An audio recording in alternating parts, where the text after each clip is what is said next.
This is the Ielts listening test.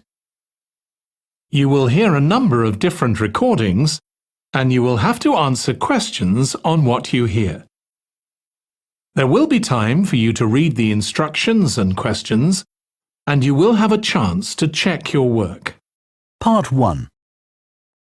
Listen carefully to the first part of the conversation and answer questions 1 to 6. Hello, Flagstone. Oh, hello. Is that Flagstone Properties? Yes, that's right. Flagstone here. How can I help you? Hello. I'm ringing just to make inquiries about renting a house. My name's John Anderson. Yes, Mr. Anderson. What sort of thing were you looking for? Two-bedroom house with garden. Well, yes, sir, that shouldn't be any problem. Just to let you know that our main areas, the main areas we deal with are the city centre itself. City centre, uh-huh. And the north suburbs. Oh, well, we were most interested in the northern areas, actually. Right, yes. What sort of price were you thinking of? Well, could you give me some idea? Certainly. It really ranges from £250 per month. Only £250? Yes, to about £500, depending on a number of different factors. Oh, what does it depend on? Well, obviously the quality of the area, and then whether there's a garden. Oh, well, as I said, we'd want a garden. And a garage pushes up the price. Right. Well, we wouldn't necessarily need one. I think about £350 a month would be our limit. OK. Well, would you like to have a look at a couple of properties, sir? Yes, that'd be great.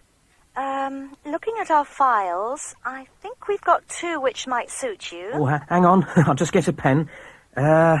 Right.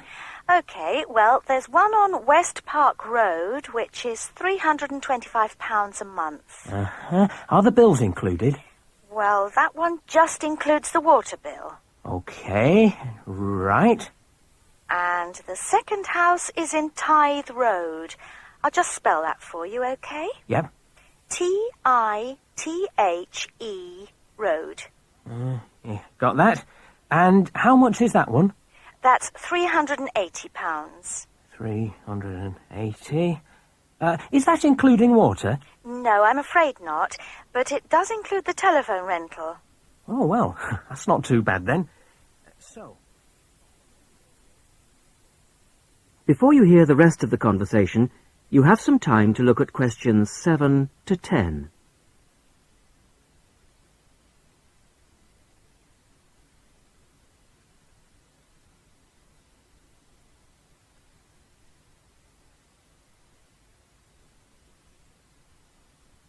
Now listen and answer questions 7 to 10.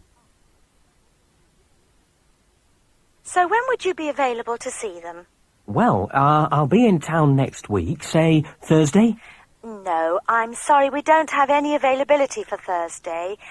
How about Wednesday afternoon? OK. That's fine. Would 5 be OK? Yes, fine. 5 o'clock it is. Just come to the Flagstone offices. Oh, before I forget, what sort of things do I need to get done, to rent with you? Well, the most important thing is a letter from your bank. No problem. And then a reference letter from your employer. Yes, that's OK. Great. And then we would need you to give 2 weeks' notice of moving in. Right, 2 weeks' notice. And what about a deposit? That's 1 month's rent, whatever the amount is. OK. 1 month. Is that it? No, sorry, one more. You will have to pay for the contract. Oh, yes, I'd forgotten about that. OK, fine. So I'll start arranging those, and I'll see you next week. Yes. Thanks very much. Bye. Goodbye. This is the Ielts listening test. You will hear a number of different recordings, and you will have to answer questions on what you hear. There will be time for you to read the instructions and questions, and you will have a chance to check your work. You will hear a man phoning a woman who lives in an English city called Barford to get some advice about moving to that city. First, You have some time to look at questions 1 to 5.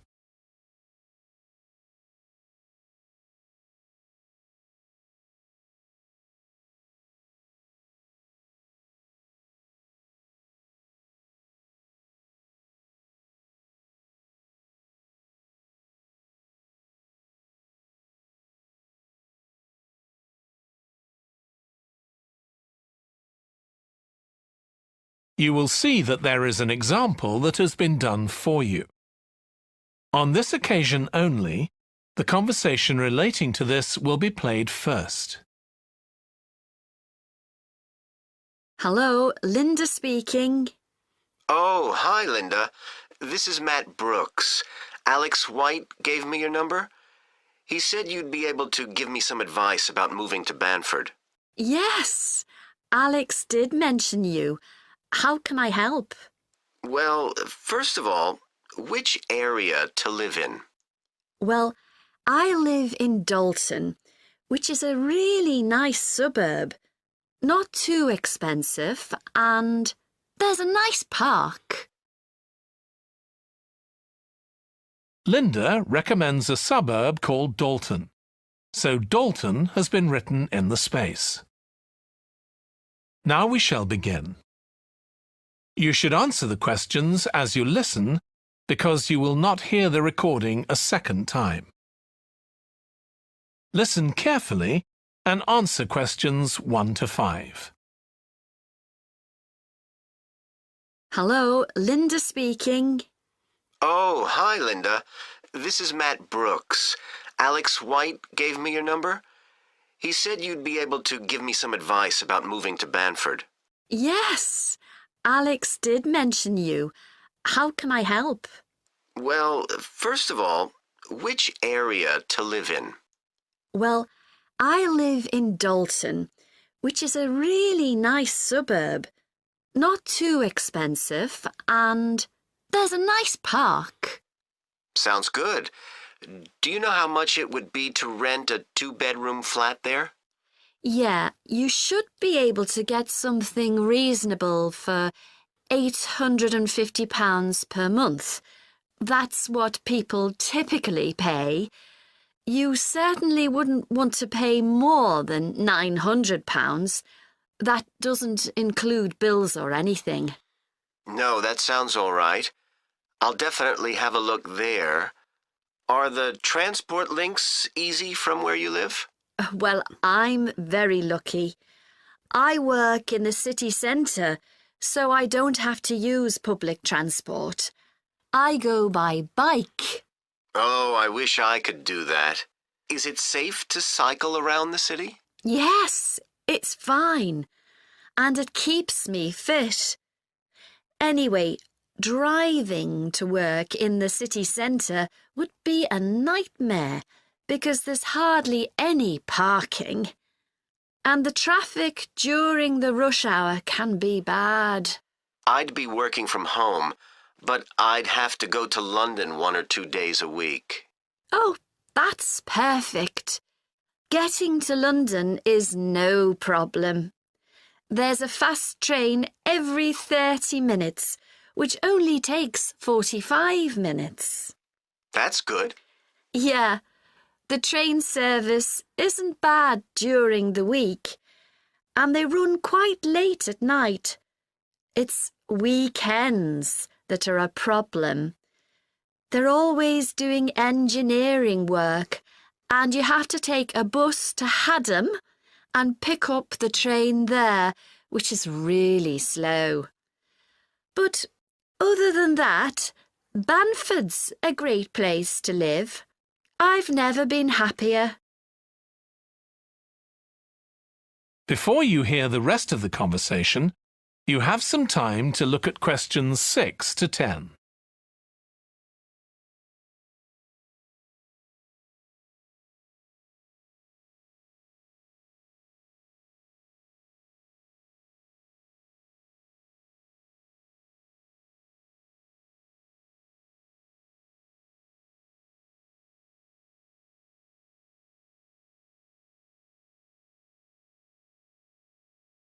Now listen and answer questions 6 to 10.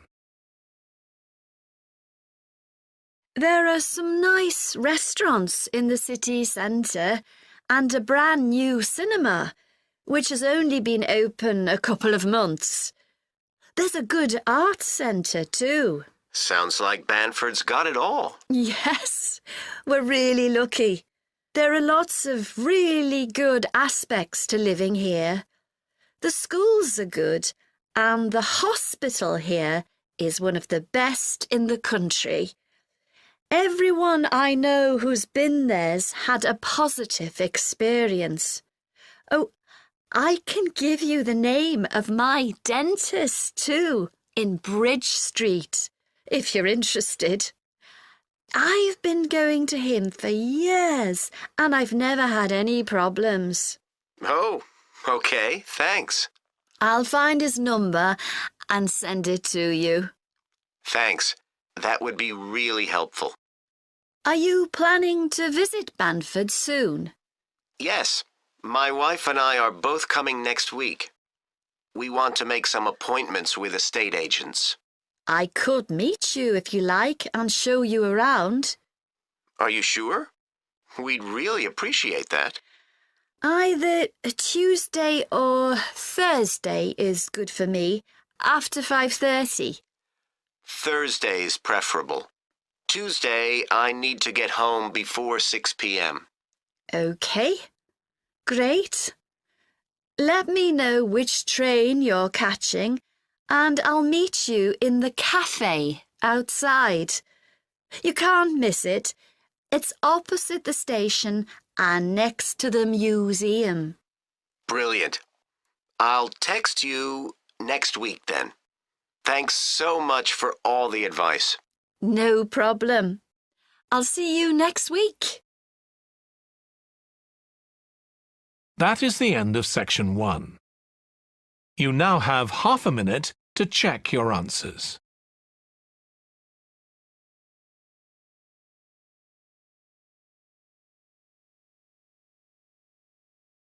This is the Ielts listening test. You will hear a number of different recordings, and you will have to answer questions on what you hear. There will be time for you to read the instructions and questions, and you will have a chance to check your work. Part 1.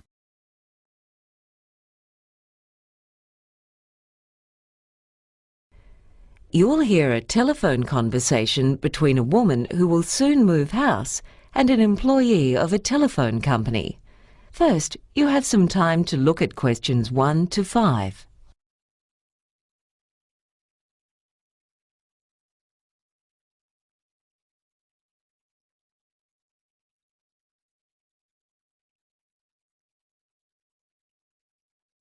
Now continue with questions 1 to 5. Thank you. And is the account in your name? Yes, it is. Could you spell your full name, please?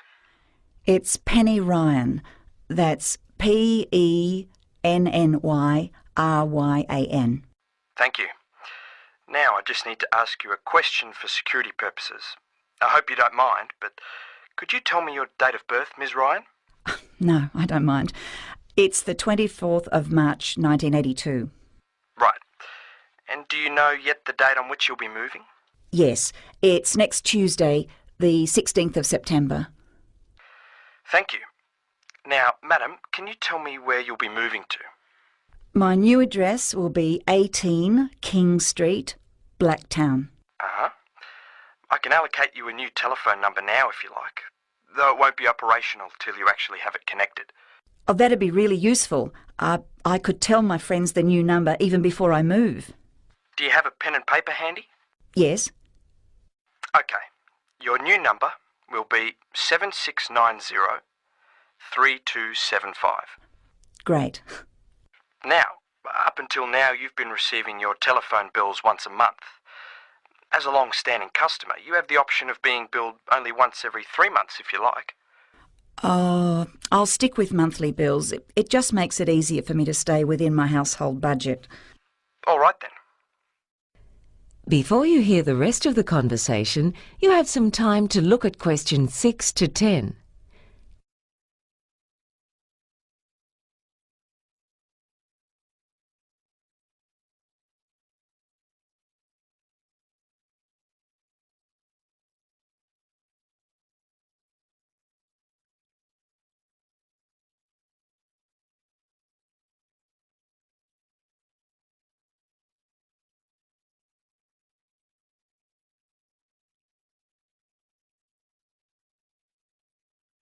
Now listen and answer questions 6 to 10.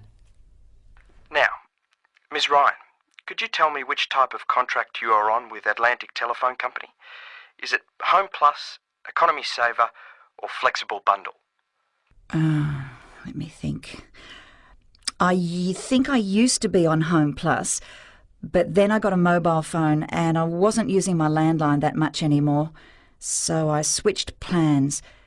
That's right, I switched to Economy Saver about a year ago. Right, thank you. Now, I'd like to tell you about our new type of contract we have. It's called the 3-in-1. If you have your landline, your mobile, and the internet connection with us, you get a 20% discount every time you pay the bill. Oh, but with my mobile, I'm using a very cheap provider, but they're not that reliable. If I do switch contracts, will I be locked in for a certain time period? Well, that's the case with Home Plus, but with this one you're free to change again at any time without penalty. Ah. In that case, I'll switch from Economy Saver to 3-in-1. Good. I'm sure you'll find you'll make real savings with that. Oh, I just have a question about the internet. Yes. What do you want to know? There are certain times when I can make unlimited downloads, like if I want to download a movie. That's from 10 p.m. to 6 a.m, isn't it? It's a bit more restricted than that. It's from 1 a.m. to 6 a.m.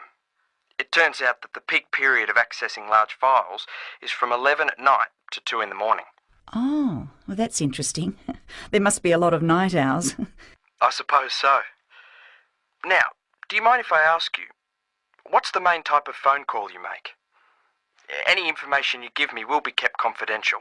It's just information that helps us provide a better service to our customers. All right then. But what do you mean by type of phone call? Would you say the majority of your calls are to friends and relatives, or are they work-related, or for paying bills and so on? Well, I started to work from home last year, so most of them were work-related. But then I didn't make enough money from that line of work, so I got a part-time job, and now I mainly use the phone to call relatives. I tend to keep in contact with friends by email. Okay, thank you. Now, just one more question, then we'll be finished. In the years that you've been with Atlantic Telephone Company, how would you rate our service overall? Well, initially there were a few problems, and it wasn't really satisfactory. But in general, I'd say things have been mostly satisfactory. My previous service provider was very good, but they went bankrupt. All right then, that wraps it up. Thank you very much, and I hope your move goes smoothly. Thank you. That is the end of section 1. You now have half a minute to check. This is the Ielts listening test. You will hear a number of different recordings, and you will have to answer questions on what you hear. There will be time for you to read the instructions and questions, and you will have a chance to check your work. All the recordings will be played once only. The test is in 4 parts. At the end of the test, you will be given 10 minutes to transfer your answers to the answer sheet. Now turn to part 1.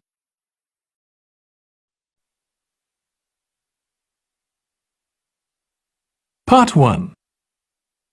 You will hear a woman calling a tourist information office to ask about a festival. First, you have some time to look at questions 1 to 4.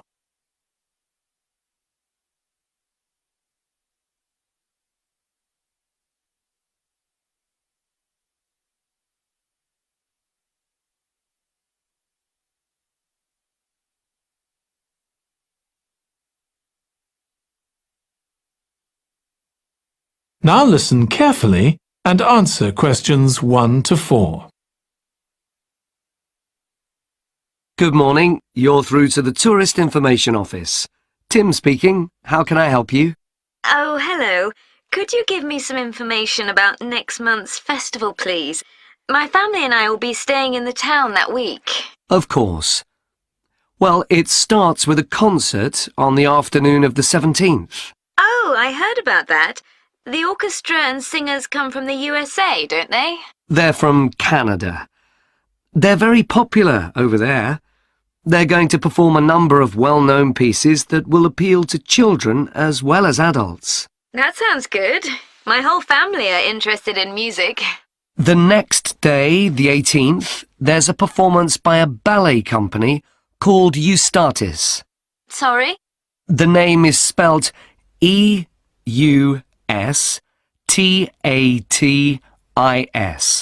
They appeared in last year's festival and went down very well.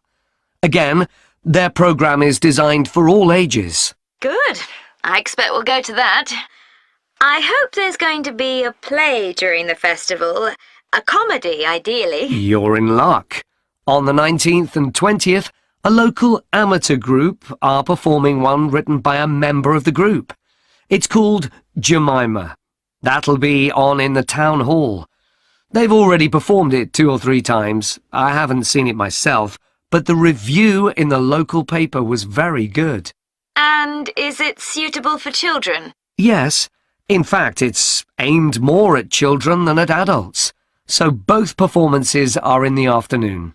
And what about dance? Will there be any performances? Yes, also on the 20th, but in the evening.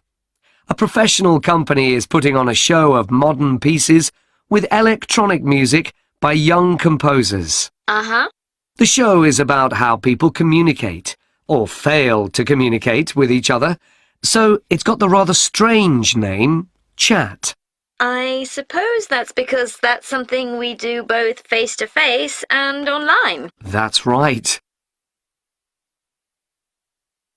Before you hear the rest of the conversation, you have some time to look at questions 5 to 10.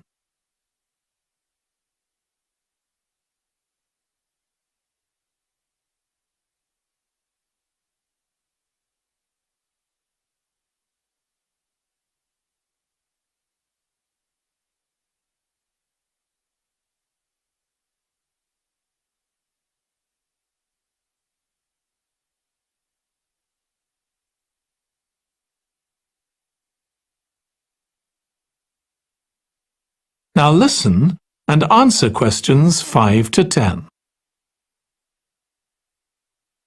Now there are also some workshops and other activities.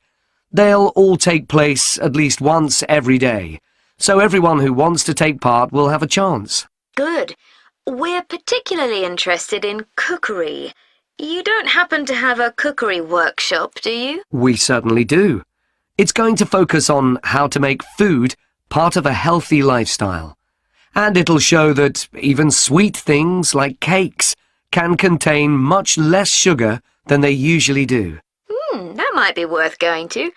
We're trying to encourage our children to cook. Another workshop is just for children, and that's on creating posters to reflect the history of the town. The aim is to make children aware of how both the town and people's lives have changed over the centuries. The results will be exhibited in the community centre. Then, the other workshop is in toy making, and that's for adults only. Oh, why's that? Because it involves carpentry. Participants will be making toys out of wood, so there'll be a lot of sharp chisels and other tools around. It makes sense to keep children away from it. Exactly. Now, let me tell you about some of the outdoor activities. There'll be supervised wild swimming. Wild swimming? What's that? It just means swimming in natural waters, rather than a swimming pool. Oh, okay. In a lake, for instance. Yes. There's a beautiful one just outside the town, and that'll be the venue for the swimming. There'll be lifeguards on duty, so it's suitable for all ages. And finally, there'll be a walk in some nearby woods every day. The leader is an expert on insects. He'll show some that live in the woods and how important they are for the environment. So there are going to be all sorts of different things to do during the festival. There certainly are. If you'd like to read about how the preparations for the festival are going, the festival organizer is keeping a blog. Just search online for the festival website, and you'll find it. Well, thank you very much for all the information. You're welcome. Goodbye. Goodbye. That is the end of part 1.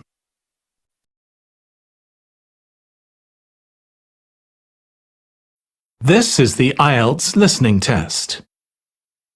You will hear a number of different recordings, and you will have to answer questions on what you hear.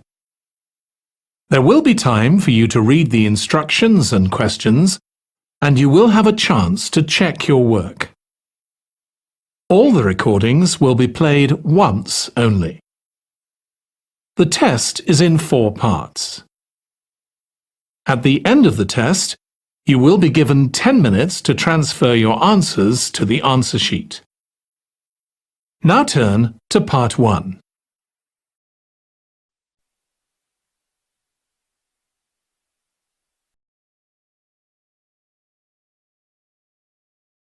Now we shall begin. You should answer the questions as you listen, because you will not hear the recording a second time. Listen carefully and answer questions 1 to 6. Good morning, this is Burnham Tourist Office, Martin speaking. Oh, hello. I saw a poster about free things to do in the area, and it said people should phone you for information. I'm coming to Burnham with my husband and 2 children for a few days on June the 27th, or possibly the 28th, and I'd like some ideas for things to do on the 29th. Yes, of course. OK. Then let's start with a couple of events especially for children. The Art Gallery is holding an event called Family Welcome that day, when there are activities and trails to use throughout the gallery. That sounds interesting. What time does it start? The gallery opens at 10 and the Family Welcome event runs from 10:30 until 2 o'clock. The gallery stays open until 5, and several times during the day they're going to show a short film that the gallery has produced. It demonstrates how ceramics are made, and there'll be equipment and materials for children to have a go themselves. Last time they ran the event there was a film about painting, which went down very well with the children, and they're now working on one about sculpture. I like the sound of that. And what other events happen in Burnham? Well, do you all enjoy listening to music? Oh, yes. Well, there are several free concerts taking place at different times, 1 or 2 in the morning, the majority at lunchtime and a couple in the evening, and they range from pop music to Latin American. The Latin American could be fun. What time is that? It's been repeated several times in different places. They're performing in the Central Library at 1 o'clock, then at 4 it's in the City Museum, and in the evening at 7:30 there's a longer concert in the theatre. Right. I'll suggest that to the rest of the family. Something else you might be interested in is the boat race along the river. Oh, yes. Do tell me about that. The race starts at Barford Marina to the north of Burnham and goes as far as Summer Pool. The best place to watch it from is Charlesworth Bridge, though that does get rather crowded. And who's taking part? Well, local boat clubs, but the standard is very high. One of them came first in the West of England Regional Championship in May this year. It was the first time a team from Burnham has won. It means that next year they'll be representing the region in the National Championship. Before you hear the rest of the conversation, you have some time to look at questions 7 to 10.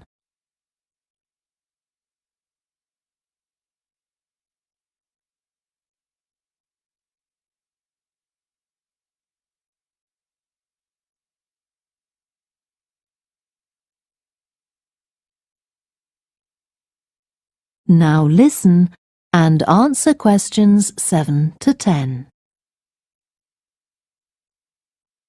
Now, I've heard something about Paxton Nature Reserve. It's a good place for spotting unusual birds, isn't it? That's right, throughout the year. There is a lake there as well as a river, and they provide a very attractive habitat. So it's a good idea to bring binoculars if you have them. And just at the moment you can see various flowers that are pretty unusual. The soil at Paxton isn't very common. They're looking good right now. Right. My husband will be particularly interested in that. And there's going to be a talk and slideshow about mushrooms and you'll be able to go out and pick some afterwards and study the different varieties. Uh-huh. And is it possible for children to swim in the river? Yes, part of it has been fenced off to make it safe for children to swim in. It's very shallow and there's a lifeguard on duty whenever it's open. The lake is too deep, so swimming isn't allowed there. OK, we must remember to bring their swimming things in case we go to Paxton. How long does it take to get there by car from Burnham? About 20 minutes, but parking is very limited, so it's usually much easier to go by bus, and it takes about the same time. Right. Well, I'll discuss the options with the rest of the family. Thanks very much for all your help. You're welcome. Goodbye. Bye. That is the end of section 1.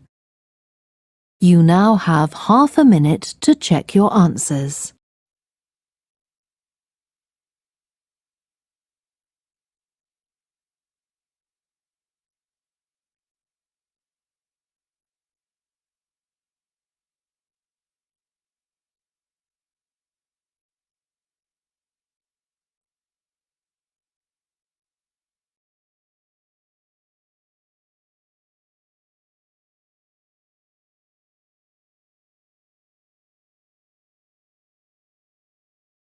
Section 2. You'll hear a tour guide giving a talk about a museum centre called Riverside Industrial Village. First, you have some time to look at questions 11 to 13.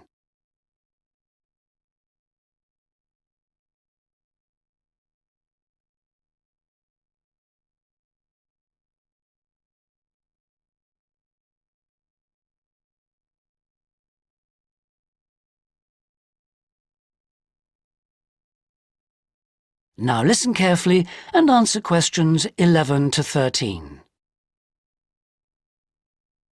Good afternoon, everybody, and welcome to Riverside Industrial Village. To start your visit, I'm just going to give you a brief account of the history of the museum before letting you roam about on your own. I won't keep you long, OK? Now, from where we're standing, you've got a good view of the river over there. And it was because of this fast-flowing water that this site was a natural place for manufacturing works. The water and the availability of raw materials in the area like minerals and iron ore, and also the abundance of local fuels like coal and firewood, all made this site suitable for industry from a very early time.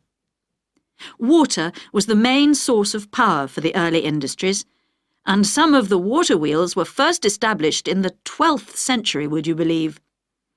At that time, local craftsmen first built an iron forge just behind the village here on the bend in the river.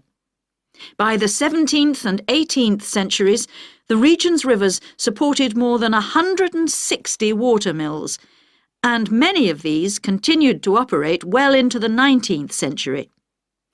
But then the steam engine was invented.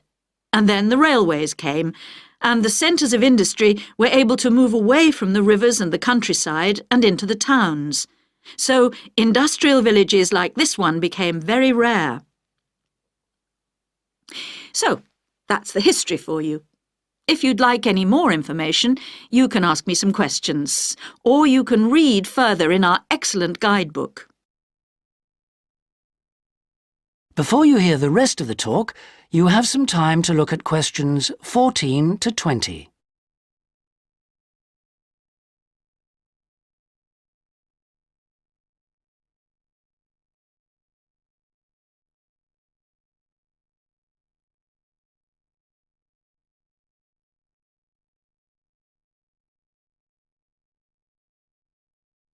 Now listen and answer questions 14 to 20. Now, I'm going to give you a plan of the site, and I'd just like to point out where everything is, and then you can take a look at everything for yourself. I've already pointed out the river, which is on the left, and of course, running along the bottom is Woodside Road. Got it? OK. Now, we're standing at the entrance. See it at the bottom? And immediately to our right is the ticket office. You won't need that, because you've got your group booking, but just past it are the toilets. Always good to know where they are. In front of us is the car park, as you can see, and to the left, by the entry gate, is the gift shop. That's where you can get copies of the guide, like this one here. Now, beyond the car park, all the buildings are arranged in a half circle with a yard in the middle. The big stone building at the top is the main workshop. That's where the furnace is, and where all the metal was smelted and the tools were cast, as you'll be able to see. Now, in the top right-hand corner, that building with bigger windows is the showroom, where samples of all the tools that were made through the ages are on display. In the top left corner is the grinding shop, where the tools were sharpened and finished. And on one side of that, you can see the engine room, and on the other is the cafe, which isn't an antique, you'll be pleased to know, though they do serve very nice old-fashioned teas. The row of buildings you can see on the left are the cottages. These were built for the workers towards the end of the 18th century, and they're still furnished from that period, so you can get a good idea of ordinary people's living conditions. Across the yard from them, you can see the stables, where the horses were kept for transporting the products. And the separate building in front of them is the works office, and that still has some of the old accounts on display. Right. If anyone wants a guided tour, then I'm starting at the engine room. If you'd like to come along this way, please, ladies and gentlemen. That is the end of section 2. You now have half a minute to check your answers.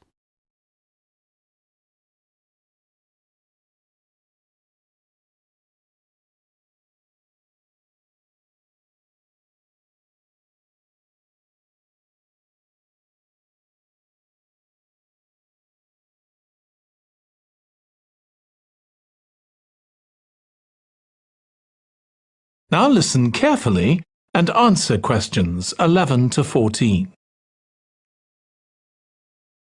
I'm very pleased to welcome this evening's guest speaker, Mark Logan, who's going to tell us about the recent transformation of Minster Park. Over to you, Mark. Thank you. I'm sure you're all familiar with Minster Park. It's been a feature of the city for well over a century, and has been the responsibility of the City Council for most of that time. What perhaps isn't so well known is the origin of the park. Unlike many public parks that started in private ownership, as the garden of a large house, for instance, Minster was some wasteland, which people living nearby started planting with flowers in 1892.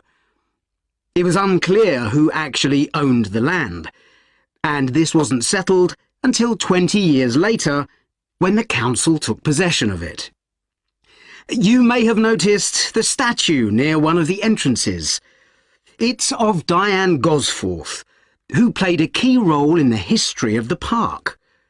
Once the council had become the legal owner, it planned to sell the land for housing. Many local people wanted it to remain a place that everyone could go to enjoy the fresh air and natural environment. Remember, the park is in a densely populated residential area. Diane Gosforth was one of those people, and she organised petitions and demonstrations, which eventually made the council change its mind about the future of the land. Soon after this, the First World War broke out in 1914, and most of the park was dug up and planted with vegetables, which were sold locally. At one stage, the army considered taking it over for troop exercises, and got as far as contacting the city council, then decided the park was too small to be of use. There were occasional public meetings during the war, in an area that had been retained as grass. After the war, the park was turned back more or less to how it had been before 1914, and continued almost unchanged until recently. Plans for transforming it were drawn up at various times, most recently in 2013, though they were revised in 2015 before any work had started. The changes finally got going in 2016 and were finished on schedule last year. Before you hear the rest of the talk, you have some time to look at questions 15 to 20.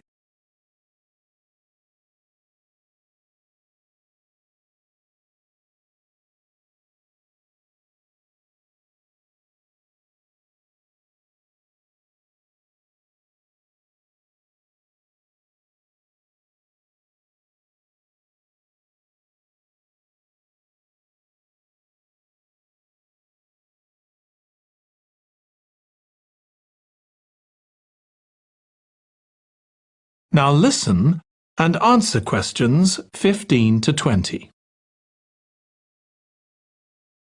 OK, let me tell you about some of the changes that have been made and some things that have been retained. If you look at this map, you'll see the familiar outline of the park, with the river forming the northern boundary, and a gate in each of the other 3 walls. The statue of Diane Gosforth has been moved. It used to be close to the south gate, but it's now immediately to the north of the lily pond, almost in the centre of the park, which makes it much more visible. There's a new area of wooden sculptures, which are on the riverbank, where the path from the east gate makes a sharp bend. There are 2 areas that are particularly intended for children.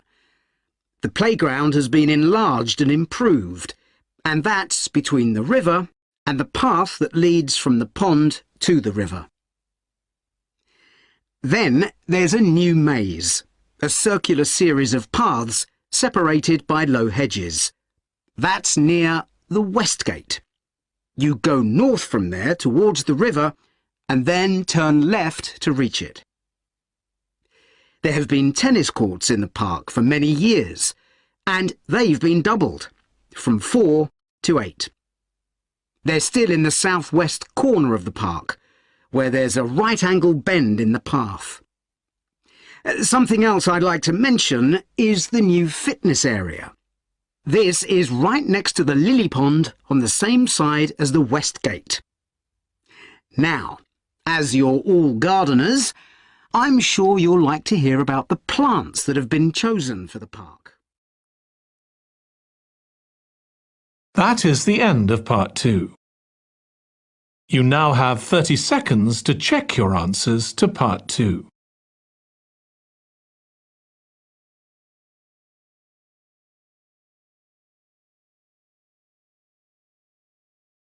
You will hear a talk given by a woman called Shona Ferguson about changes in a town called Barford.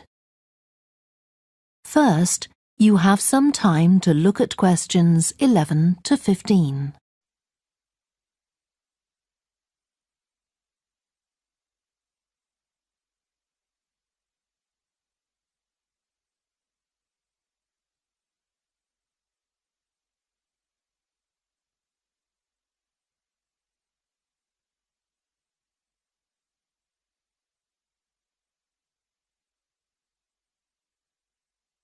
Now listen carefully and answer questions 11 to 15. First of all, let me thank you all for coming to this public meeting to discuss the future of our town. Our first speaker is Shona Ferguson from Barford Town Council. Shona. Thank you. First, I'll briefly give you some background information. Then I'll be asking you for your comments on developments in the town. Well, as you don't need me to tell you, Barford has changed a great deal in the last 50 years. These are some of the main changes. 50 years ago, buses linked virtually every part of the town and the neighbouring towns and villages. Most people used them frequently, but not now, because the bus companies concentrate on just the routes that attract most passengers. So parts of the town are no longer served by buses. Even replacing old, uncomfortable buses with smart, new ones has had little impact on passenger numbers. It's sometimes said that bus fares are too high, but in relation to average incomes, fares are not much higher than they were 50 years ago. Changes in the road network are affecting the town. The centre was recently closed to traffic on a trial basis, making it much safer for pedestrians. The impact of this is being measured. The new cycle paths separating bikes from cars in most main roads are being used far more than was expected, reducing traffic and improving air quality. And although the council's attempts to have a bypass constructed have failed, we haven't given up hope of persuading the government to change its mind. Shopping in the town centre has changed over the years. Many of us can remember when the town was crowded with people going shopping. Numbers have been falling for several years, despite efforts to attract shoppers, for instance by opening new car parks. Some people combine shopping with visits to the town's restaurants and cafes.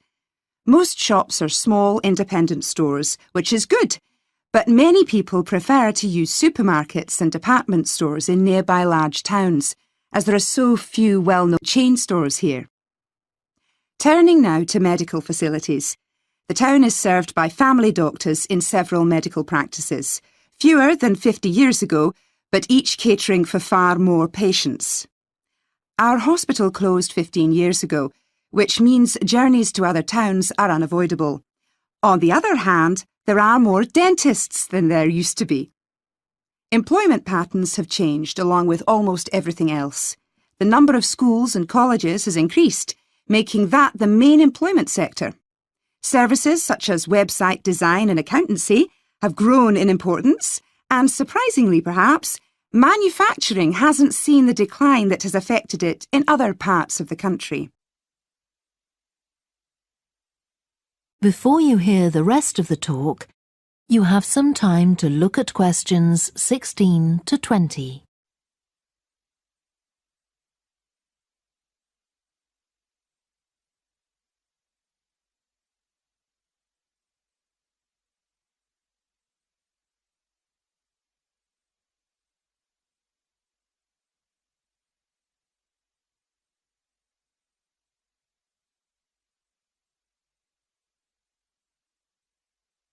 Now listen and answer questions 16 to 20. Now I'll very quickly outline current plans for some of the town's facilities, before asking for your comments. As you'll know if you regularly use the car park at the railway station, it's usually full. The railway company applied for permission to replace it with a multi-storey car park, but that was refused. Instead, the company has bought some adjoining land, and this will be used to increase the number of parking spaces. The Grand, the old cinema in the High Street, will close at the end of the year and reopen on a different site. You've probably seen the building under construction. The plan is to have 3 screens with fewer seats rather than just the one large auditorium in the old cinema. I expect many of you shop in the indoor market. It's become more and more shabby looking, and because of fears about safety, it was threatened with demolition. The good news is that it will close for 6 weeks to be made safe and redecorated, and the improved building will open in July. Lots of people use the library, including school and college students who go there to study. The council has managed to secure funding to keep the library open later into the evening, twice a week. We would like to enlarge the building in the not-too-distant future, but this is by no means definite. There's no limit on access to the nature reserve on the edge of town, and this will continue to be the case. What will change, though, is that the council will no longer be in charge of the area. Instead, it will become the responsibility of a national body that administers most nature reserves in the country. OK, now let me ask you if you have...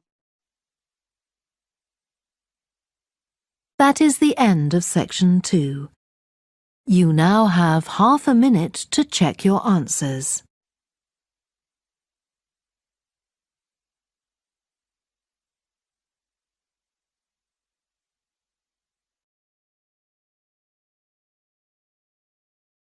You will hear a fitness instructor talking on the radio about different ways of keeping fit.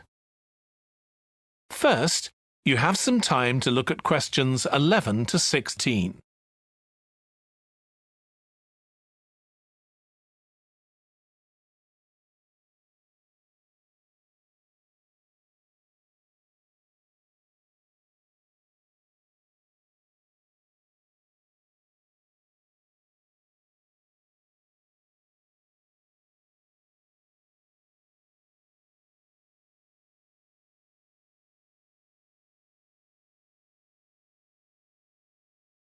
Now listen carefully and answer questions 11 to 16.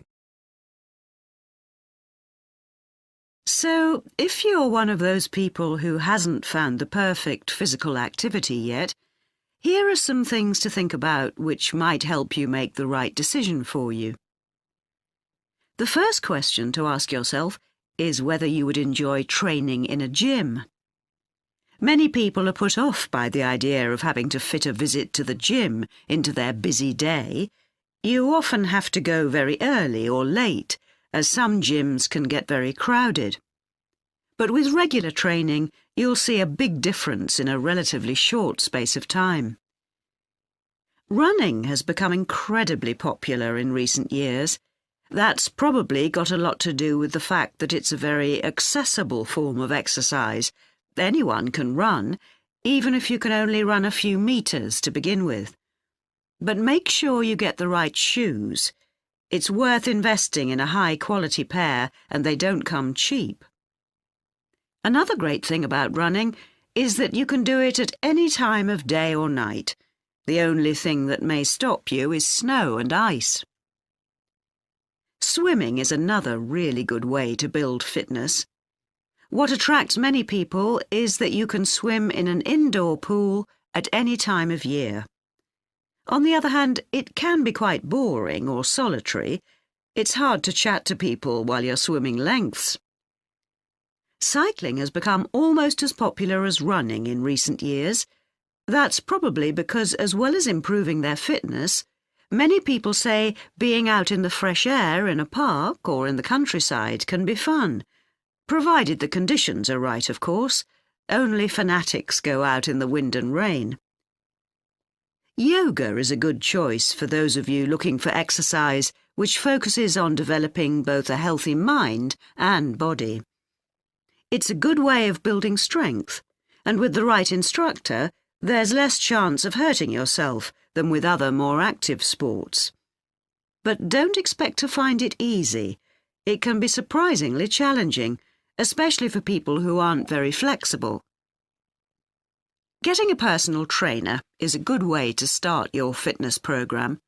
Obviously, there can be significant costs involved, but if you've got someone there to encourage you and help you achieve your goals, you're less likely to give up. Make sure you get someone with a recognised qualification, though, or you could do yourself permanent damage. Before you hear the rest of the radio program, you have some time to look at questions 17 to 20.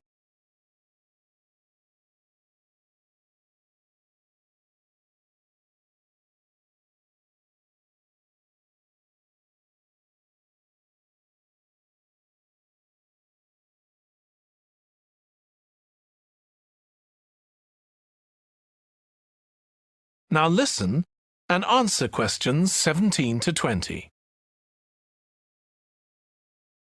Whatever you do, don't join a gym unless you're sure you'll make good use of it. So many people waste lots of money by signing up for membership and then hardly ever go. What happens to their good intentions? I don't think people suddenly stop caring about improving their fitness or decide they have more important things to do. I think people lose interest when they don't think they're making enough progress. That's when they give up hope and stop believing they'll ever achieve their goals.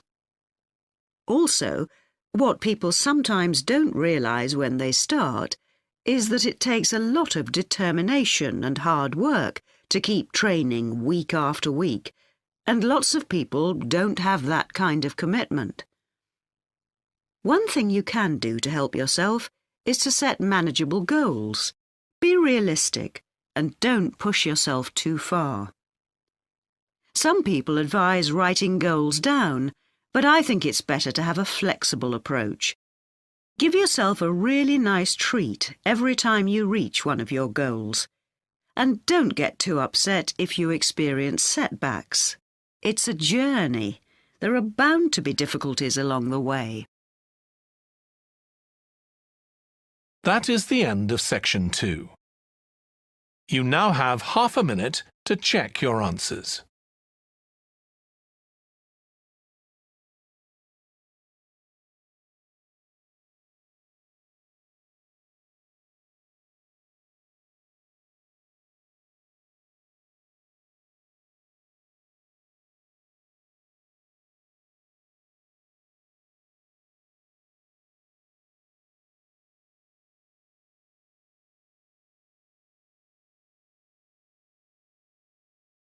Part 3.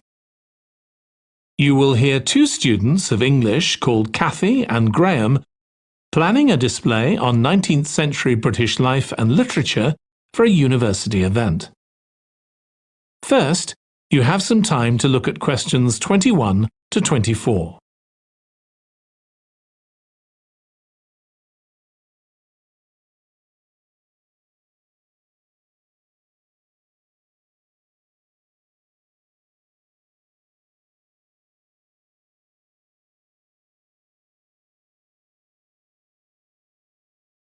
Now listen carefully and answer questions 21 to 24.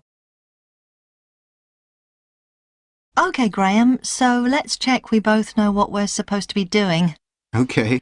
So, for the university's open day, we have to plan a display on British life and literature in the mid-19th century. That's right. But we'll have some people to help us find the materials and set it up, remember? For the moment, we just need to plan it. Good. So, have you gathered who's expected to come and see the display?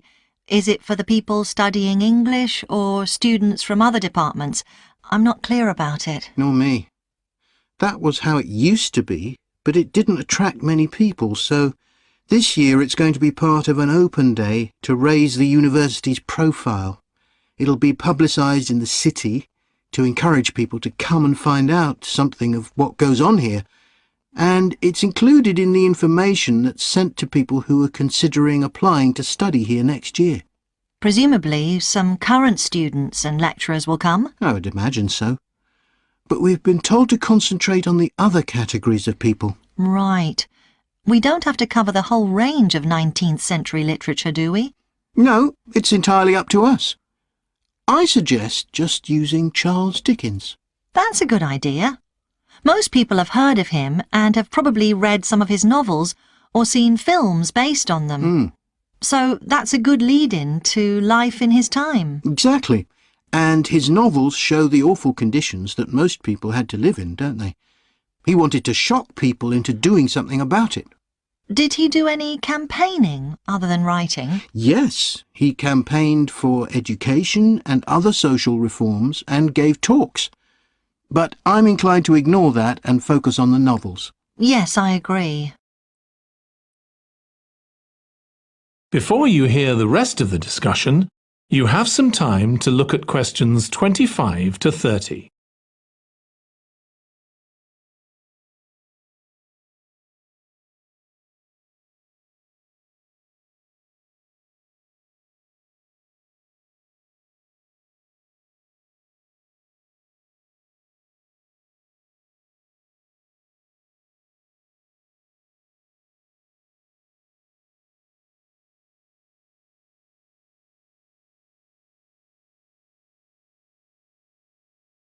Now listen and answer questions 25 to 30.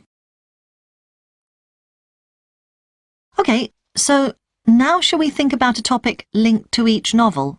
Yes, I've printed out a list of Dickens's novels in the order they were published, in the hope you'd agree to focus on him. You're lucky I did agree. Let's have a look. OK, the first was The Pickwick Papers, published in 1836. It was very successful when it came out, wasn't it? And was adapted for the theatre straight away. There's an interesting point, though, that there's a character who keeps falling asleep, and that medical condition was named after the book, Pickwickian syndrome. Oh, so why don't we use that as the topic and include some quotations from the novel? Right. Next is Oliver Twist. Mm-hmm. There's a lot in the novel about poverty, but maybe something less obvious. Well, Oliver is taught how to steal, isn't he? We could use that to illustrate the fact that very few children went to school, particularly not poor children, so they learnt in other ways. Good idea. What's next? Maybe Nicholas Nickleby? Actually, he taught in a really cruel school, didn't he? That's right. But there's also the company of touring actors that Nicholas joins. We could do something on theatres and other amusements of the time. We don't want only the bad things, do we? OK. What about Martin Chuzzlewit? He goes to the USA, doesn't he? Yes. And Dickens himself had been there a year before and drew on his experience there in the novel. I wonder, though. The main theme is selfishness. So we could do something on social justice? No, too general. Let's keep to your idea. I think it would work well. He wrote Bleak House next. That's my favourite of his novels. Yes, mine too. Oh. His satire of the legal system is pretty powerful. That's true. But think about Esther, the heroine. As a child, she lives with someone she doesn't know is her aunt, who treats her very badly. Then she's very happy living with her guardian, and he puts her in charge of the household. And at the end, she gets married, and her guardian gives her and her husband a house, where, of course, they're very happy. Yes, I like that. What shall we take next? Little Dorrit? Old Mr. Dorrit has been in a debtor's prison for years. So was Dickens's father, wasn't he? That's right. What about focusing on the part when Mr. Dorrit inherits a fortune and he starts pretending he's always been rich? Good idea. OK. So next we need to think about what materials we want to illustrate each issue. That's going to be quite hard. That is the end of part 3. You now have 30 seconds to check your answers to part 3.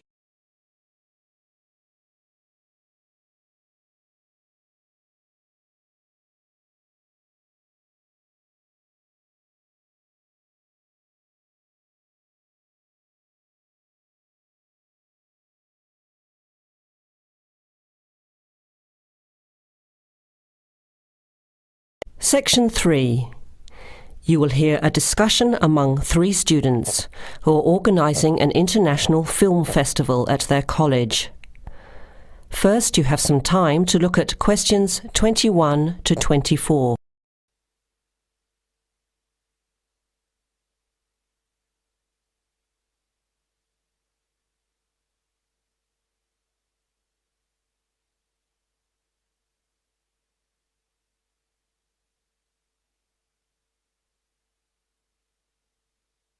Now listen carefully to the first part of the discussion and answer questions 21 to 24.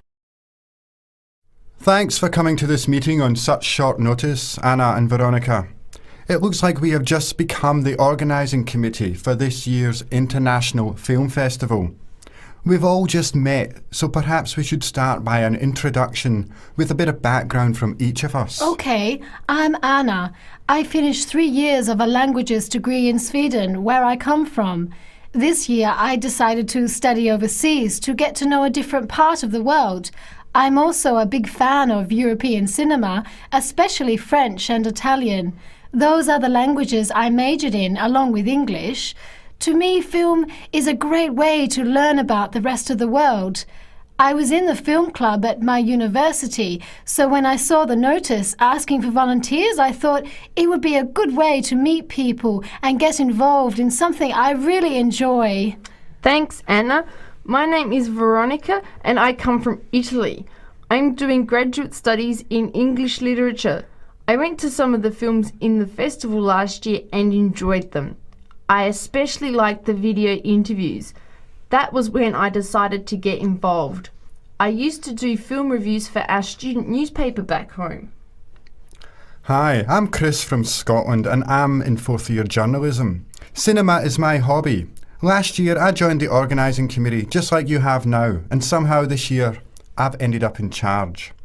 I'm actually able to use my coordinating work on the festival towards a credit for one of my courses. I have to write up a report on the festival with recommendations, so that's an extra motivation for me. So I hope this is going to be a good experience for us all. Okay, where would you like to start? How about a general overview of the festival? I don't really know much about it. Well, the film festival was started by International Student Society 5 years ago and has grown every year. It is held over 4 nights during study break, Wednesday to Saturday.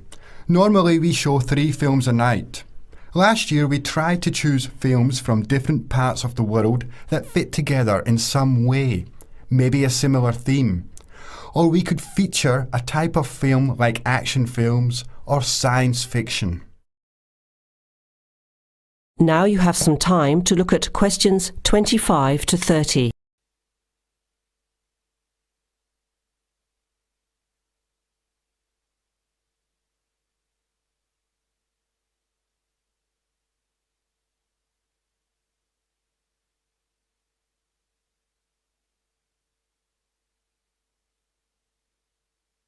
Now listen to the rest of the discussion and answer questions 25 to 30. Who picks the films? It's up to us on the committee to decide. You mean we get to pick all the films ourselves? What a hard decision. There are so many to choose from. Well, that's the fun part. We have this catalogue of independent distributors. The films are listed by language and have a short summary. We just have to go through it to find a good combination of films that will attract an audience. Veronica mentioned something about interviews. How does that fit in? We set up cameras in the foyer of the theatre and did live interviews before, during intermission and after the screening. Anyone from the audience could come up and talk about the film. The Broadcasting and Journalism School set it up and ran the interviews. They were shown on big screens around the lobby and in the theatre. It went over really well. We had a long lineup of students waiting to be interviewed on TV. Everybody wanted their minute of fame. Great idea. Yeah, it worked really well. We should certainly do something similar again. Maybe even develop the idea further, like a website with audience reviews and discussion, so we can get as much participation and involvement as possible. Hey, that's a good idea. Can I ask a question? None of the films are in English, right? Are they dubbed or subtitled? Well, we do occasionally choose a film in English, but only from unusual places where the dialect is so strong they sometimes need subtitles, like the Caribbean or even Scotland. The majority of films in the festival are foreign language, dubbed in English. We've learned from experience that students don't like reading subtitles. Maybe they read too much already. Whatever the reason, the subtitled films get smaller audiences, so we avoid them as much as possible. So how large an audience can we expect, and how much does it cost to get in? It costs $5 per film or a $20 pass for the whole event. All 12 films for the real movie fan. We would have broken even last year, except for a bad storm on the Friday night. We almost had to cancel the whole thing. But overall, we had a good turnout, more than 2,000 people in 4 days. Oh, that's what I was wondering about, the financial part. Where does the funding come from? What kind of budget do we have? The festival is subsidised by the Student Council. We generate money through advertising and through admission charges. We'll go over the budget in details a little later, but we've got lots of work to do in the meantime. I guess we have to start pretty soon. Well, I think by the 1st of March at the latest. We need to select all the films. Then we have to find some advertisers to sponsor the event. That shouldn't be too hard. We'll just start with last year's list. Our deadline for that should be the middle of March. By the end of March, we need to design the programme. Then we can get posters made up and distributed in April. Like you said, we need some clever promotion, something to generate interest and get people talking. We have 4 months to get ready. It should be enough time. OK, where do we start? Let's start by talking about films, since that is the best part, and see what we come up with. What was the best film you saw last year? That is the end of section 3. You now have half a minute to check your answers.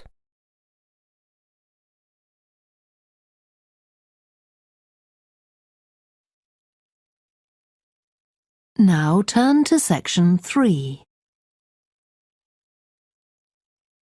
Section 3. You will hear 2 students called Helen and Jeremy, who are studying creative writing, discussing a project for their course which involves writing and illustrating stories for children. First, you have some time to look at questions 21 to 26.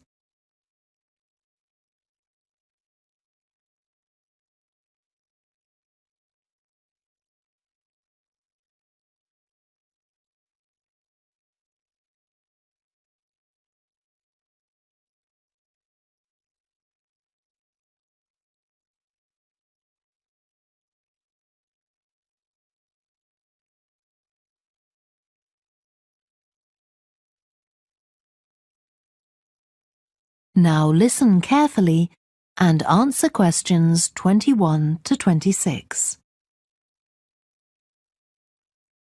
Hello, Helen. Sorry I'm late. Hi, Jeremy, no problem. Well, we'd better work out where we are on our project, I suppose. Yeah, I've looked at the drawings you've done for my story, The Forest, and I think they're brilliant. They really create the atmosphere I had in mind when I was writing it. Oh, I'm glad you like them. There are just a few suggestions I'd like to make. Go ahead. Now, I'm not sure about the drawing of the cave. It's got trees all around it, which is great, but the drawing's a bit too static, isn't it? I think it needs some action. Yes, there's nothing happening. Perhaps I should add the boy, Malcolm, isn't it? He would be walking up to it. Yes, let's have Malcolm in the drawing. And what about putting in a tiger? The one that he makes friends with a bit later. Maybe it could be sitting under a tree, washing itself. And the tiger stops in the middle of what it's doing when it sees Malcolm walking past. That's a good idea. OK, I'll have a go at that. Then there's the drawing of the crowd of men and women dancing. They're just outside the forest, and there's a lot going on. That's right. You wanted them to be watching a carnival procession, but I thought it would be too crowded. Do you think it works like this? Yes, I like what you've done. The only thing is, could you add Malcolm to it without changing what's already there? What about having him sitting on the tree trunk on the right of the picture?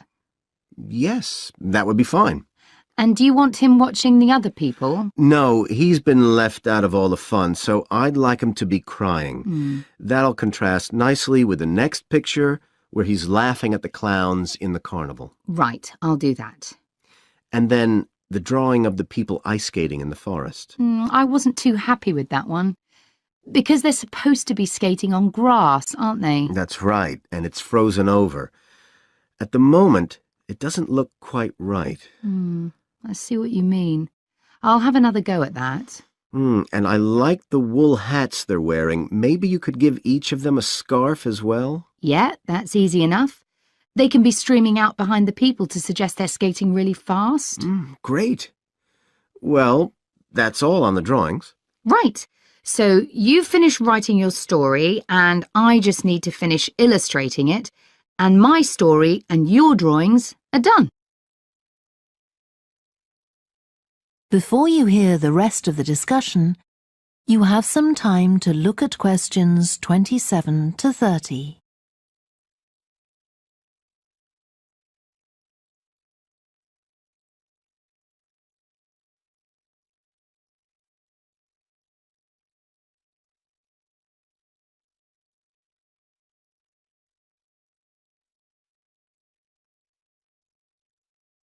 Now listen and answer questions 27 to 30.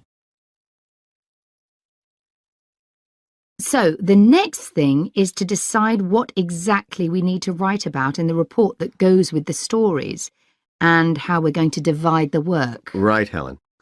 What do you think about including a section on how we planned the project as a whole, Jeremy? That's probably quite important. Yeah, well, you've had most of the good ideas so far. How do you feel about drafting something? Then we can go through it together and discuss it. Okay, that seems reasonable. And I could include something on how we came up with the ideas for our 2 stories, couldn't I? Well, I've started writing something about that, so why don't you do the same and we can include the 2 things? Right. So what about our interpretation of the stories? Do we need to write about what we think they show, like the value of helping other people or that sort of thing? That's going to come up later, isn't it? I think everyone in the class is going to read each other's stories and come up with their own interpretations, which we're going to discuss. Oh, I missed that. So it isn't going to be part of the report at all? No. But we need to write about the illustrations because they're an essential element of children's experience of reading the stories. It's probably easiest for you to write that section, as you know more about drawing than I do. Maybe, but I find it quite hard to write about. I'd be happier if you did it. Okay. So when do you think we can get this ready? That is the end of section 3. You now have half a minute to check your answers.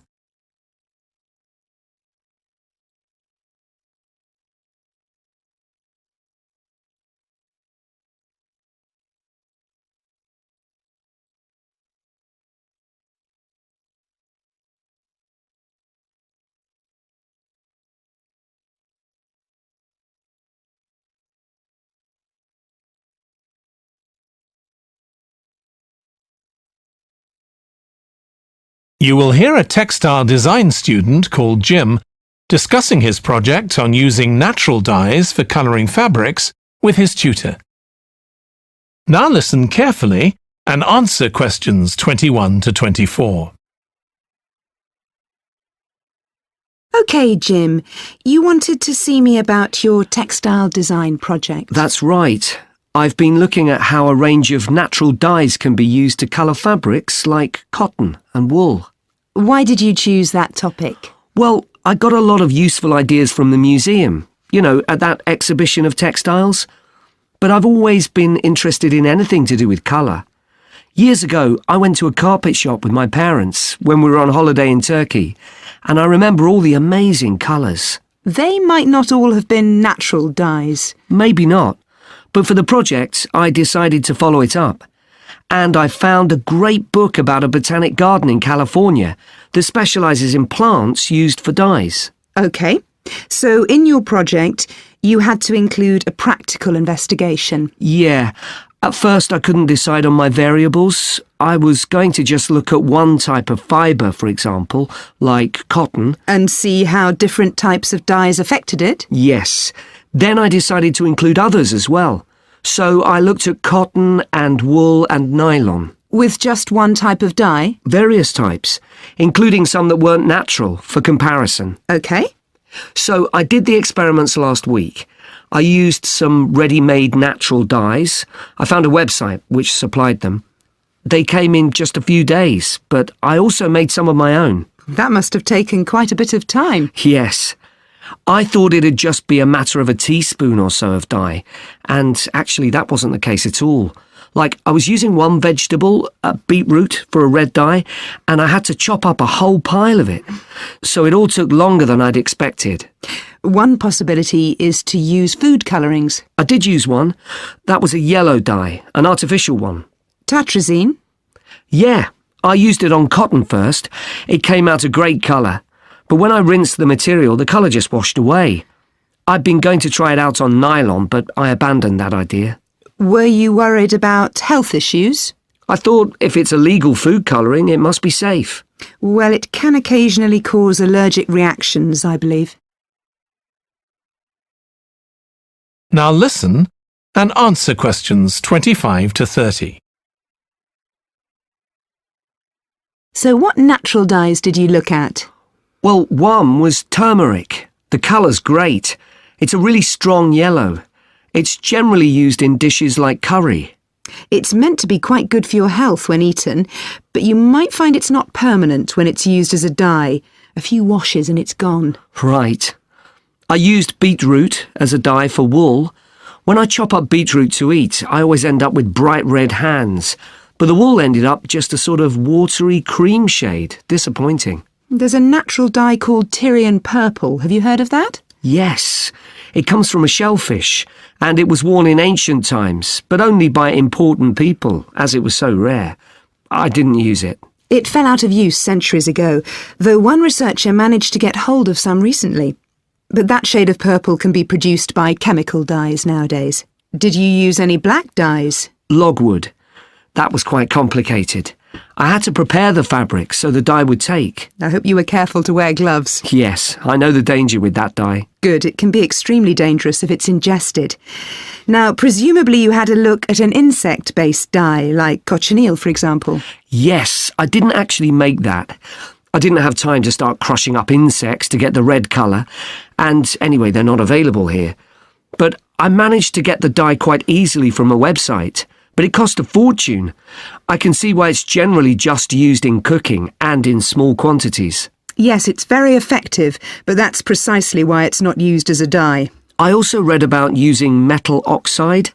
Apparently you can allow iron to rust while it's in contact with the fabric, and that colours it. Yes, that works well for dyeing cotton. But you have to be careful as the metal can actually affect the fabric, and so you can't expect to get a lot of wear out of fabrics treated in this way.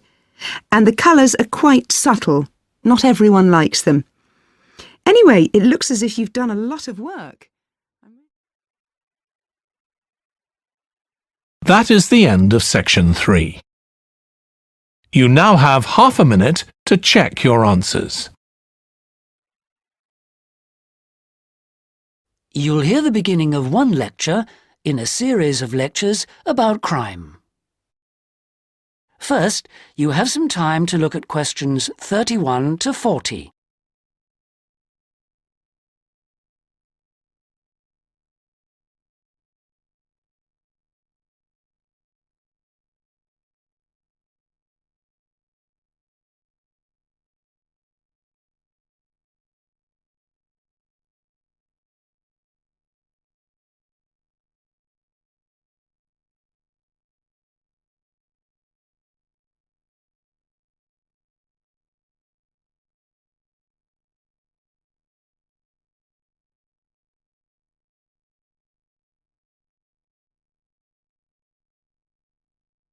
Now listen and answer questions 31 to 40. So far in these lectures, we've been looking at crimes like robbery and murder, both from a historical viewpoint and also in contemporary society. And we've seen that the preoccupation in Western society with crime and with lawlessness is part of a long and continuous tradition, rather than something which is new and unique to modern society.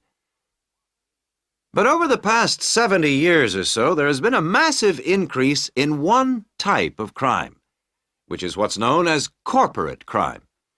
Corporate crime is crime which, as the name suggests, is connected with companies, with business organizations.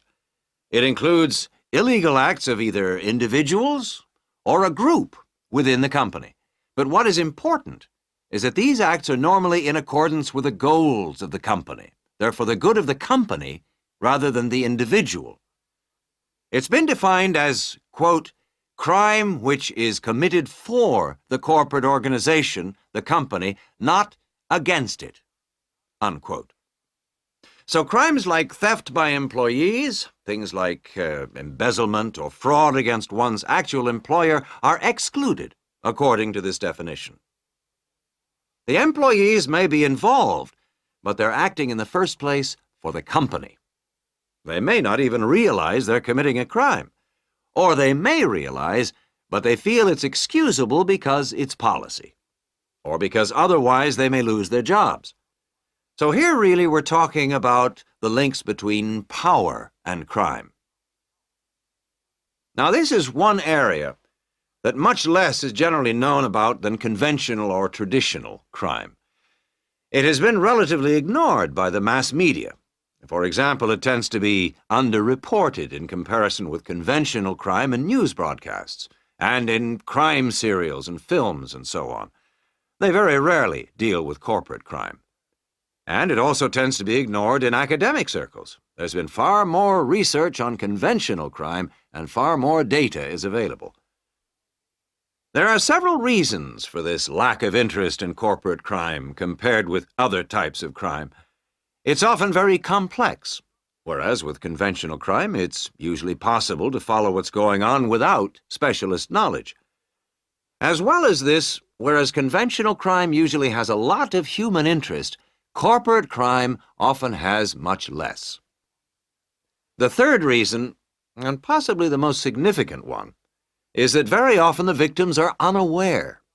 They think their misfortune is an accident, or that it's the fault of no one in particular. They're unaware that they've been victims of a crime.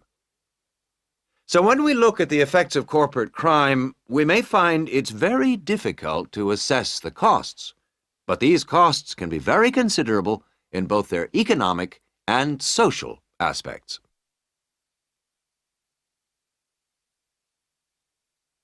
Let's look at the economic costs first.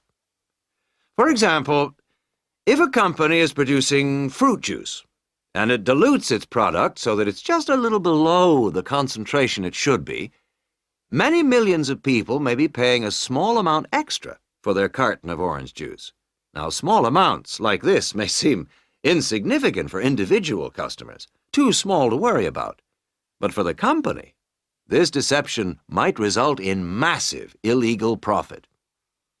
However, all studies of corporate crime agree that the individuals are in fact deprived of far more money by such crime than they are by conventional crime like robbery and theft. In addition to this, we have to consider the social costs of corporate crime, and these are again very difficult to assess, but they are considerable. They're important because they can undermine the faith of the public in the business world, and also, more importantly, because the main group of people they affect are in fact not the richer sections of society, but the poorer. So here, companies are robbing the poor to benefit the rich. There are two more points to do with corporate crime that I'd like to illustrate with reference to a specific event which occurred several years ago. This was an explosion of a large oil tanker, which caused the loss of more than 50 lives of the crew. It was an explosion which never should have happened, and a subsequent inquiry laid the blame not on anyone who had actually been on the tanker at the time, but on the owners of the tanker. They had deliberately decided not to carry out necessary repair work on the tanker as it was due to be sold, and it was this lack of repair work which was directly responsible for the explosion. Now this illustrates 2 points to do with corporate crime. First of all, that it does not have to be intentional. The owners of the tanker certainly did not intend it to explode, but very serious consequences can result from people or organizations not considering the possible results of their actions seriously enough. The main crime here was indifference to the human results, rather than actual intention to harm anyone, but that didn't make the results any less tragic. And this leads me to my second point, that corporate crime can have very severe consequences. It's not just a matter of companies making bigger profits than they should do, but of events which may affect the lives of innocent people.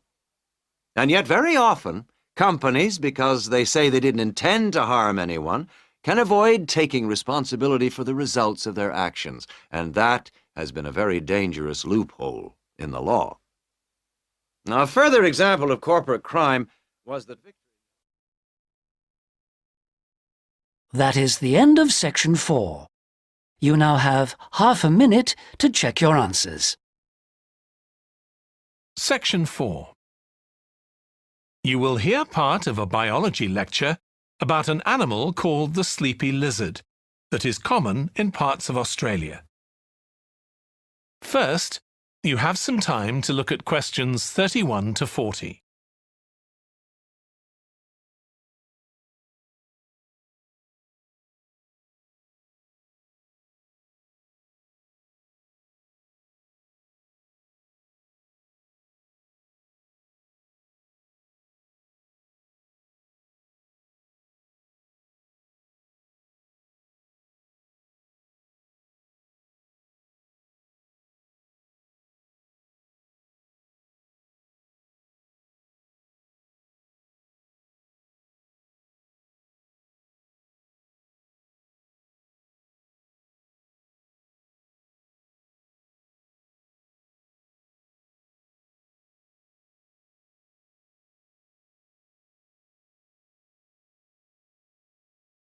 Now listen carefully and answer questions 31 to 40.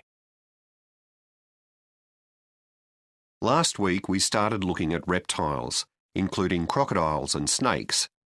Today, I'd like us to have a look at another reptile, the lizard, and in particular, at some studies that have been done on a particular type of lizard whose Latin name is Tiliqua rugosa. This is commonly known as the sleepy lizard because it's quite slow in its movements and spends quite a lot of its time dozing under rocks or lying in the sun. I'll start with a general description. Sleepy lizards live in Western and South Australia, where they're quite common. Unlike European lizards, which are mostly small, green and fast-moving, sleepy lizards are brown, but what's particularly distinctive about them is the colour of their tongue, which is dark blue, in contrast with the lining of their mouth, which is bright pink. And they're much bigger than most European lizards. They have quite a varied diet, including insects and even small animals, but they mostly eat plants of varying kinds. Even though they're quite large and powerful, with strong jaws that can crush beetles and snail shells, they still have quite a few predators.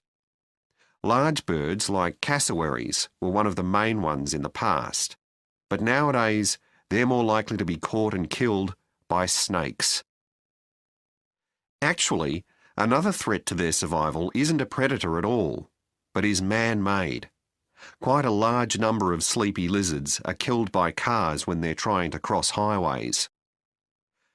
One study carried out by Michael Freak at Flinders University investigated the methods of navigation of these lizards. Though they move slowly, they can travel quite long distances. And he found that even if they were taken some distance away from their home territory, they could usually find their way back home as long as they could see the sky. They didn't need any other landmarks on the ground.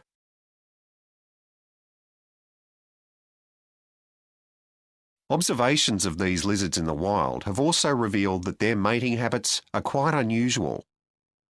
Unlike most animals, it seems that they're relatively monogamous, returning to the same partner year after year. And the male and female also stay together for a long time, both before and after the birth of their young. It's quite interesting to think about the possible reasons for this. It could be that it's to do with protecting their young. You'd expect them to have a much better chance of survival if they have both parents around. But in fact, observers have noted that once the babies have hatched out of their eggs, they have hardly any contact with their parents. So there's not really any evidence to support that idea. Another suggestion's based on the observation that male lizards in monogamous relationships tend to be bigger and stronger than other males. So maybe the male lizards stay around so they can give the female lizards protection from other males. But again, we're not really sure. Finally, I'd like to mention another study that involved collecting data by tracking the lizards. I was actually involved in this myself.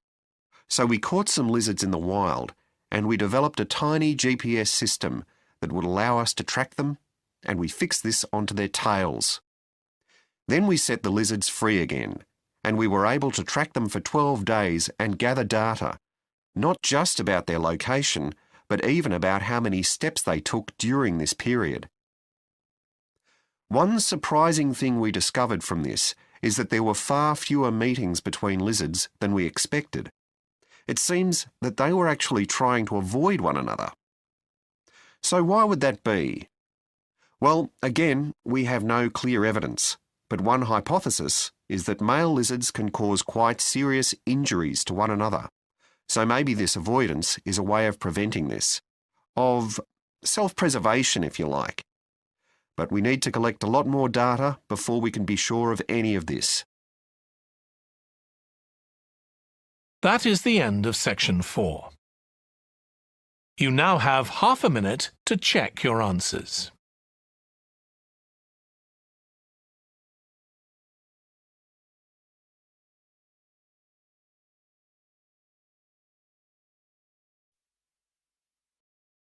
Section 4.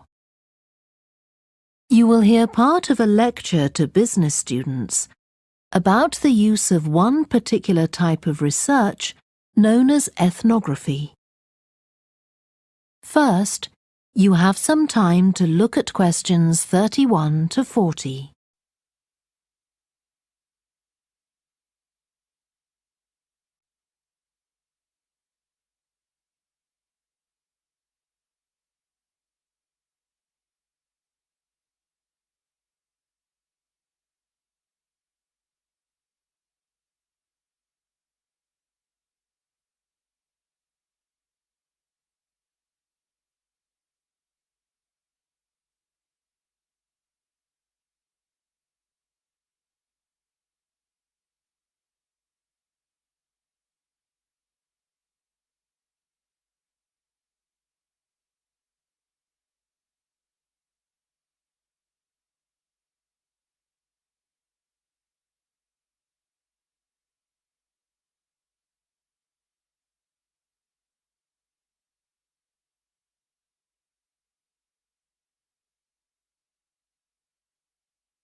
Now listen carefully and answer questions 31 to 40. So, what I'm going to talk about to you today is something called ethnography. This is a type of research aimed at exploring the way human cultures work. It was first developed for use in anthropology, and it's also been used in sociology and communication studies. So, what's it got to do with business, you may ask? Well, businesses are finding that ethnography can offer them deeper insight into the possible needs of customers, either present or future, as well as providing valuable information about their attitudes towards existing products. And ethnography can also help companies to design new products or services that customers really want. Let's look at some examples of how ethnographic research works in business. One team of researchers did a project for a company manufacturing kitchen equipment.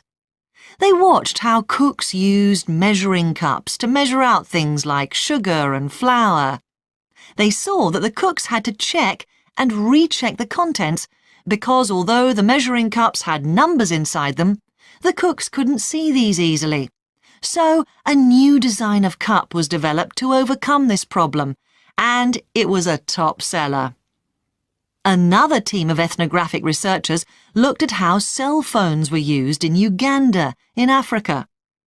They found that people who didn't have their own phones could pay to use the phones of local entrepreneurs.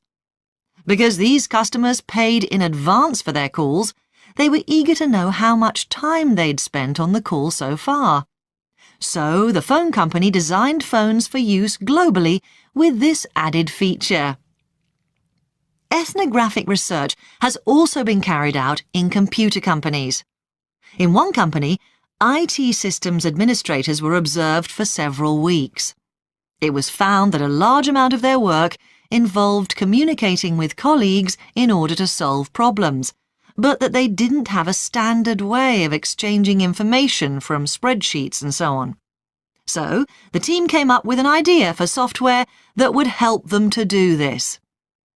In another piece of research, a team observed and talked to nurses working in hospitals. This led to the recognition that the nurses needed to access the computer records of their patients no matter where they were.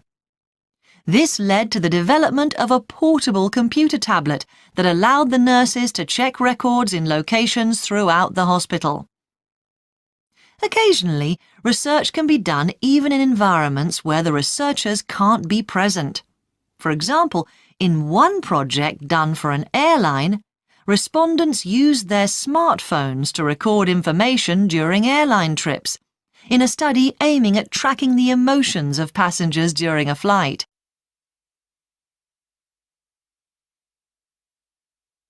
So, what makes studies like these different from ordinary research? Let's look at some of the general principles behind ethnographic research in business. First of all, the researcher has to be completely open-minded. He or she hasn't thought up a hypothesis to be tested, as is the case in other types of research.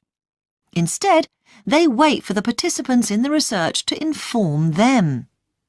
As far as choosing the participants themselves is concerned, that's not really all that different from ordinary research. The criteria according to which the participants are chosen may be something as simple as the age bracket they fall into, or the researchers may select them according to their income, or they might try to find a set of people who all use a particular product, for example. But it's absolutely crucial to recruit the right people as participants. As well as the criteria I've mentioned, they have to be comfortable talking about themselves and being watched as they go about their activities. Actually, most researchers say that people open up pretty easily, maybe because they're often in their own home or workplace. So, what makes this type of research special is that it's not just a matter of sending a questionnaire to the participants. Instead, the research is usually based on first-hand observation of what they are doing at the time. But that doesn't mean that the researcher never talks to the participants. However, unlike in traditional research, in this case, it's the participant rather than the researchers who decides what direction the interview will follow. This means that there's less likelihood of the researcher imposing his or her own ideas on the participant. But after they've said goodbye to their participants and got back to their office, the researcher's work isn't finished. Most researchers estimate that 70 to 80% of their time is spent not on the collecting of data, but on its analysis, looking at photos, listening to recordings and transcribing them, and so on. The researchers may end up with hundreds of pages of notes. And to determine what's significant, they don't focus on the sensational things or the unusual things.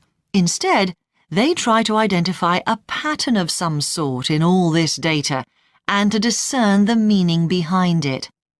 This can result in some compelling insights that can, in turn, feed back to the whole design process. That is the end of section 4. You now have half a minute to check your answers.